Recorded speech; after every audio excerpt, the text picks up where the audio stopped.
This is probably one of the biggest honors that I've ever had since I've started my platform and started this show. To have you on here means more to me than you know, Coach. So thank you for taking the time. I have none other than the assistant head coach at Penn State, Terry M. Smith, is on Relatively Sports with Eugene Napoleon. Coach, thank you so much for taking the time. Hey, I appreciate it. I can remember way back in the day when you used to carry the rock down at WVU with my brother Harvey, and I was just a youngster in the stands, just cheering you guys on, and had some great memories back in the day. Oh, no doubt about it. And it's so funny because here's the funny thing, playing with your brother just brings back so many great memories. And I couldn't wait to interview you because there's something that he and I always spoke about, and it's just the diligence and what it takes to get to these different levels. And then, of course, you being where you are, for me, it's humbling to have you on because of what you stand for and what your family stands for. I couldn't wait to interview you because my first question, the philosophy of where did you get this philosophy from and how you stand on your principles, bringing that into the coaching realm, where did that come from?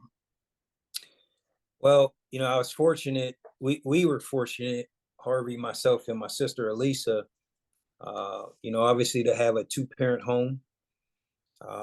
My mom was our nurturer, our caregiver, our spiritual background, our fear of God and worship. And my dad was the guy that taught us the work ethic.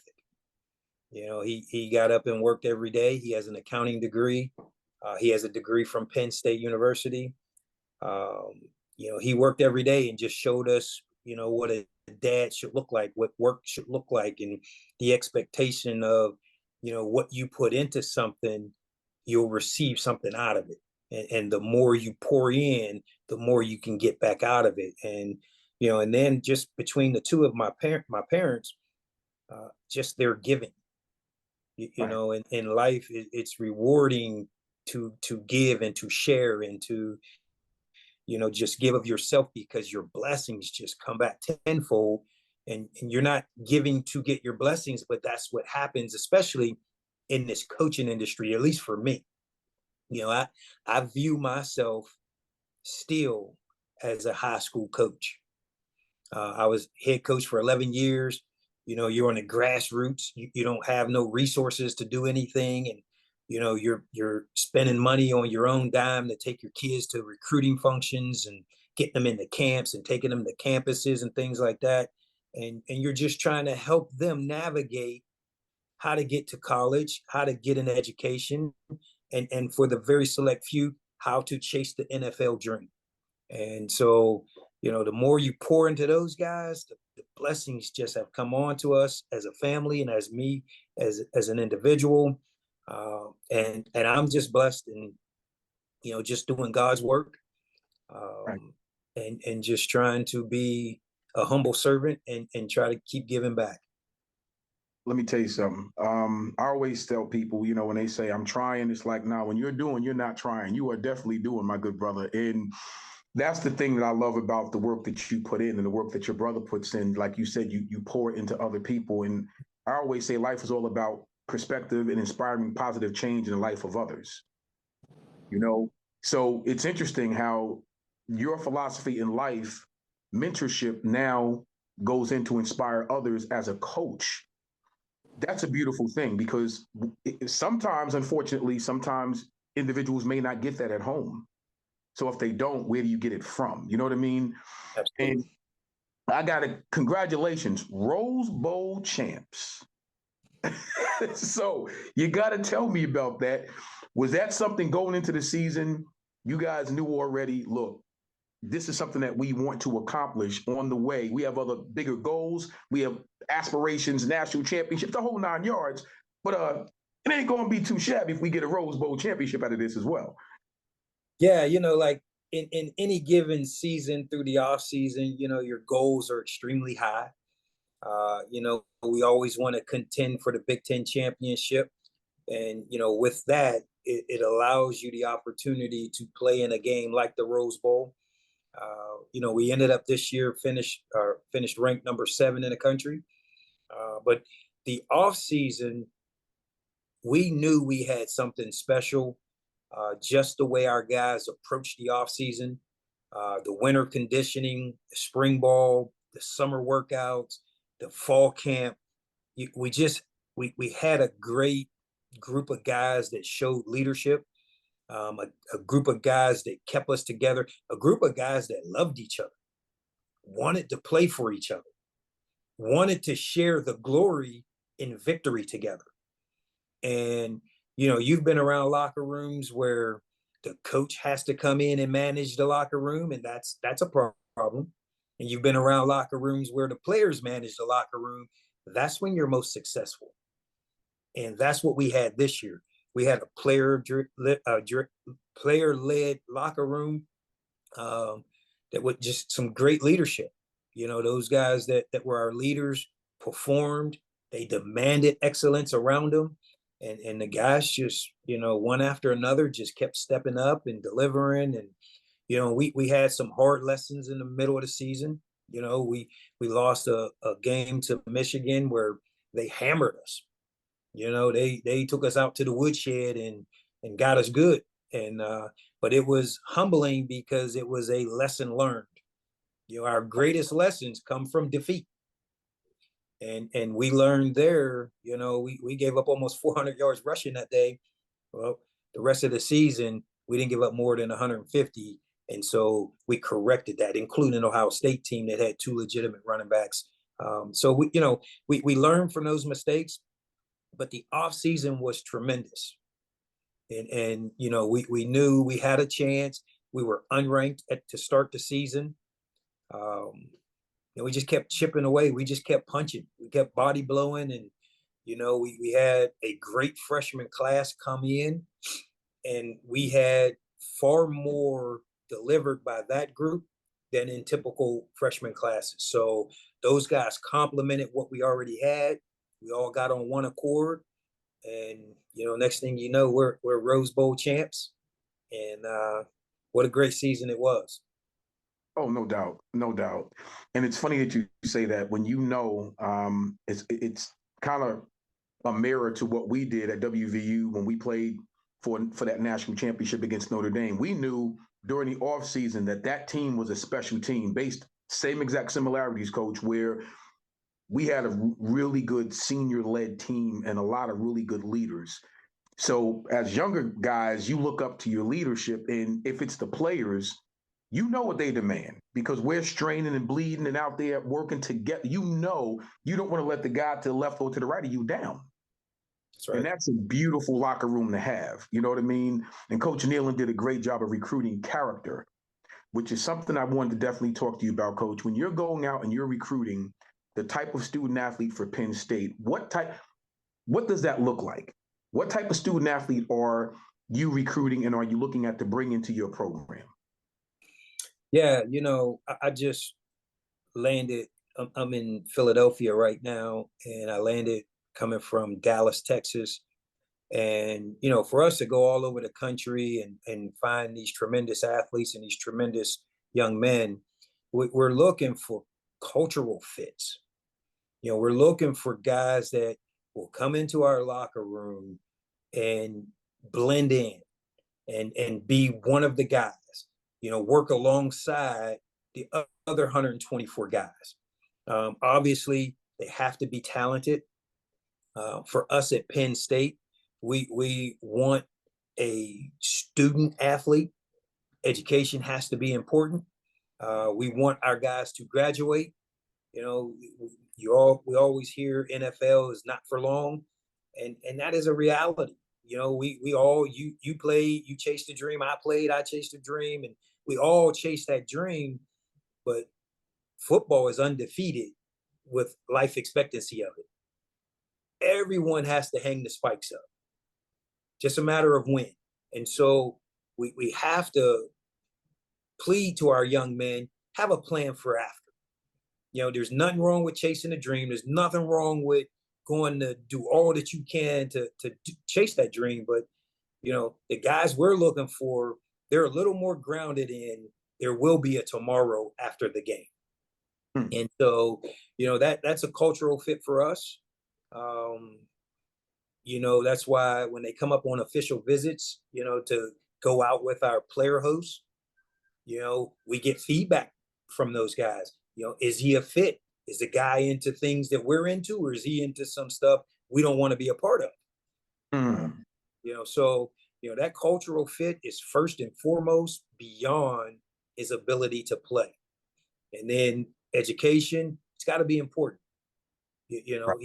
We're not saying you got to come in here and be a rocket scholar, but school has to be important, that you're going to go to class, because at the end of the day, if we know you're going to go to class and do your schoolwork, then you're going to be aligned to do everything we ask of you on the football field as well. Wow. That's tremendous. And see, that's the point of reference, that it's hard when you talk to potential student athletes. Now I'm going to say it the other way around. Potential athletes that don't understand the ability to be a student. They don't get the fact that you can't be an athlete without being a student, because they are so closely aligned. Right. And if I bring you to my institution, how is it that I'm going to expect you to do what you need to do on the football field when you can't do what you need to do in the classroom, which means you're not going to be eligible? That's right. So that's going to be a problem. So why would I bring that problem to my campus in the beginning? I'm just not. The interesting thing, I wanted to talk to you about the whole premise of the NILs in these different the deals that are in place right now. It is so different, obviously, than when I came out and played, than when you came out and played. How difficult is that to recruit the young man when you have to deal with that 600 in the room? Yeah, it creates some different challenges. The old days, you're recruiting, you come to Penn State, there's history and tradition. We've played great football for over 100 years. We've had great education. We got a great coaching staff. We got great facilities, all these things that schools sell.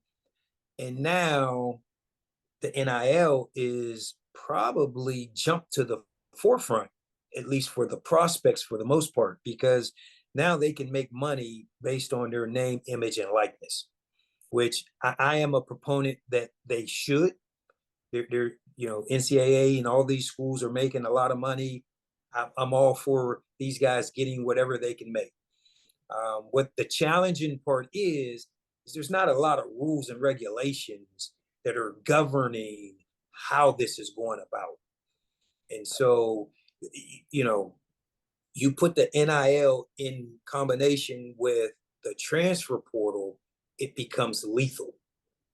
Yes. We all saw last year, the receiver from Pitt goes to USC because there was money offered. That's a challenge. Guys coming and poaching your locker room creates a challenge, because let's all face it, there's certain teams in this country that have blank checks. Yes. They have more money than others. Yep. And it doesn't create parity within the NCAA, which is what the NCAA is designed to do, is to have the governing rules to create parity so more teams can compete at the same level. Right. And that's the other thing. I was going to ask that too, the whole transfer portal deal. I remember having this conversation. Your brother and I spoke about this offline, and I want to see what you think about this. I felt that, and I too share the same idea about student athletes should earn something because of what they put into it and because of the money that's generated because of their skill set on the field. Totally for it.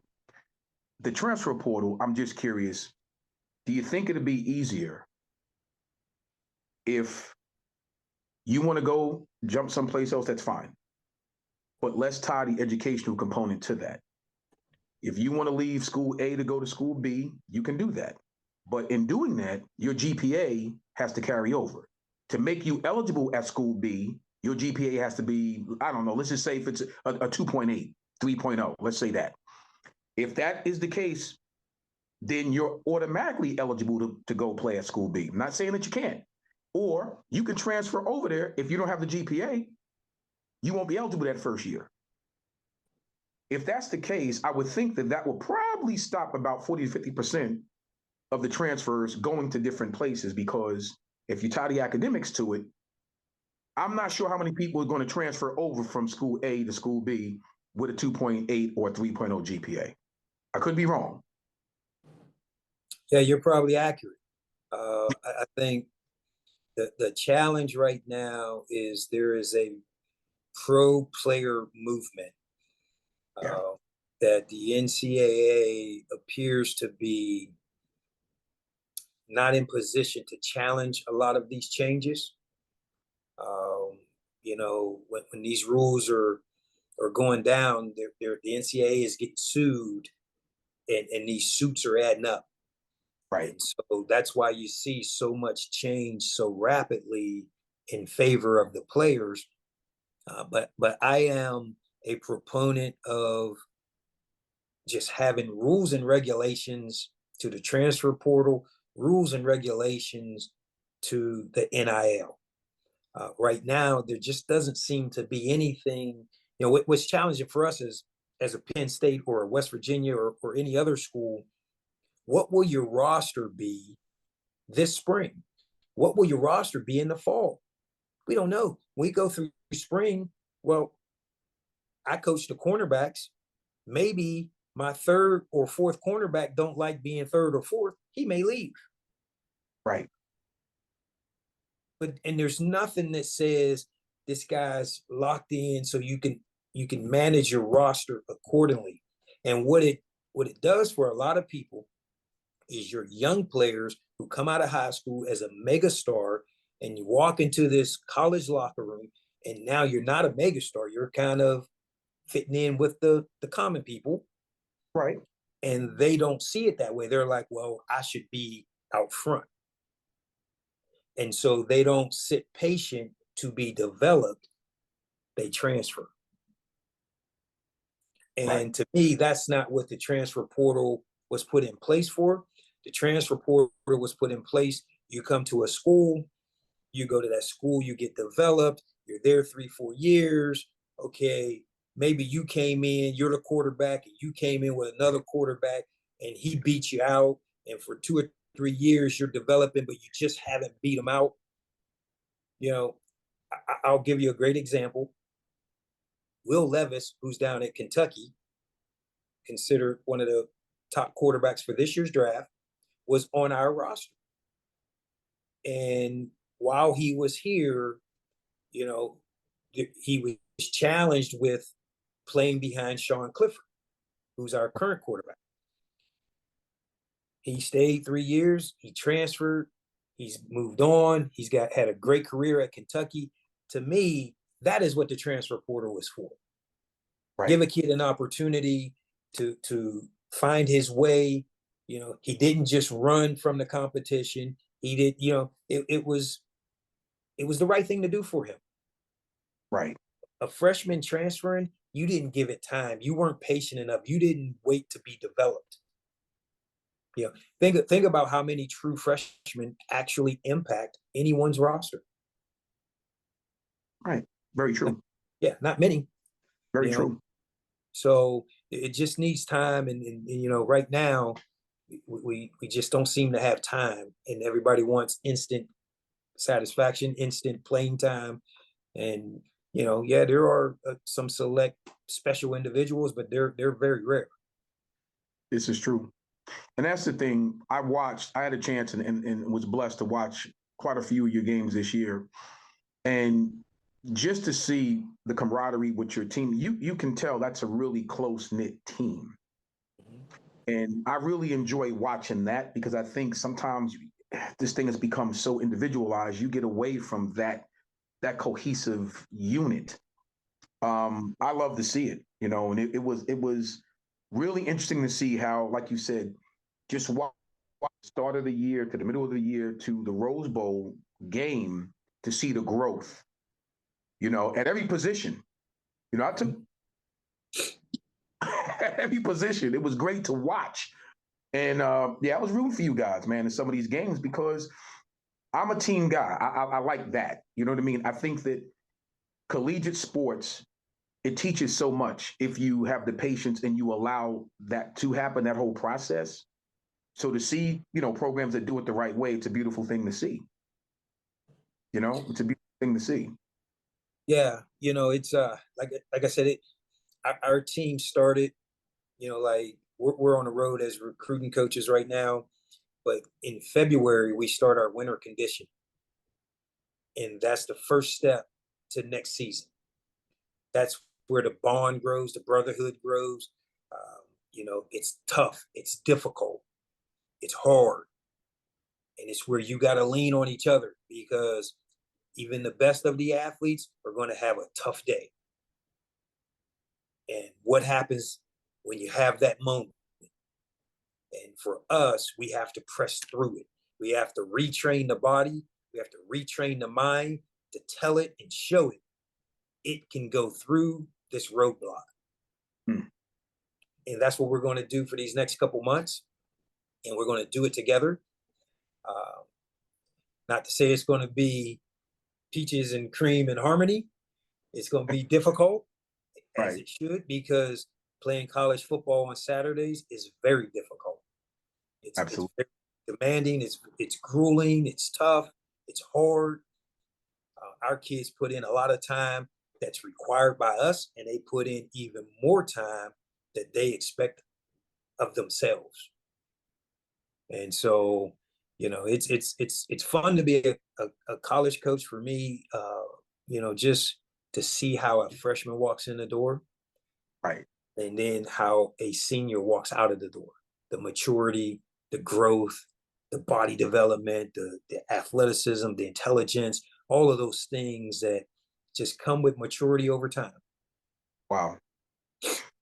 Got about a minute or two left, Coach. I'm going to ask you a question. As we sit and we talk, because one of the things about my show, I always want the parent and the student athlete or whoever's viewing this episode to understand this is not just about sport per se. I cleverly put it that way, but it's really not. This is about a life lesson and you're learning life skills through the sport. So this is where I always talk about philosophy and family and how those two go hand in hand. If you had to give advice to a student athlete that's trying to find a home at this particular point, let's say they're a junior or a senior in high school, what would that advice be? First and foremost, find your fit. Don't chase the logo. Don't chase, sexy conference, being on TV. Find your fit because your happiness is going to make you achieve all that you're supposed to achieve. If you chase a logo and you go there and next thing you know, you're sitting buried in a depth chart, you're unhappy. Right. You have to find your happiness. You have to find where you are realistically the chosen one for that university. Some school that's going to recruit you is going to show you such love that they have to have you. They don't want you. They have to have you. That's the fit for you. So Wow. if you can find your fit, that's the blessing for you. Wow. And it's simply put, I just have seen kids come to us. They weren't a good fit. I've seen kids go everywhere. And as a high school coach, I really saw that because, you have a Division II kid that wants to play at Pitt or West Virginia or Penn State. Well, he's a Division II kid. He's got to go find where he's going to be successful. Right. I know we all want to play at the highest level, but if the NFL's for you, They take them out of Division III, NAIA, JUCO. They'll find you. Find your fit so you can shine, so you can have a great experience the next however many years of your life. Wow. Coach, again, you already know I'm humbled, appreciative, and blessed to have you on my show, man. And I know, thank you so much for taking the time, because you said, like you said, you you flew in from Dallas, now you're in Philly, you on the recruiting, you're on the road in recruiting, and you took the time to come on here for a few minutes to shed some light on this stuff, man. Thank you so much. Yeah, I appreciate you having me. Much respect to you as well. I'm a fan from afar. I follow all and look at all your shows, and it's a blessing of what you're doing, and just keep up the great work. I appreciate you. All right, everybody. I told you you was going to love this particular episode. This is the assistant head coach of Penn State, Coach Terry M. Smith. Thank you so much. All right, appreciate it.